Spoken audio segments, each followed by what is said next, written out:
হবিগঞ্জে দুটি বাসের মুখোমুখি সংঘর্ষে চালক সহ 2 জন নিহত হয়েছেন, আহত হয়েছেন অন্তত 10 জন। দুপুরে বাহুবল উপজেলার চারগা এলাকায় এই দুর্ঘটনা ঘটে।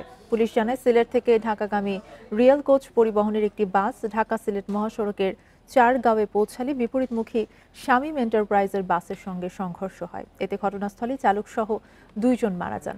এই ঈদে জামা জুতো অ্যাক্সেসরিজের ডিসকাউন্ট।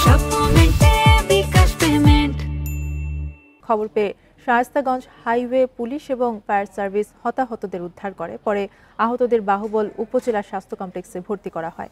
নিহত দুজনের মরদেহ রাখা হয় শায়েস্তাগঞ্জ হাইওয়ে থানায়। পুলিশ এবং ফায়ার সার্ভিসের লোকজন এসে আমরা আসলে দেখানোর চেষ্টা করছি দুটি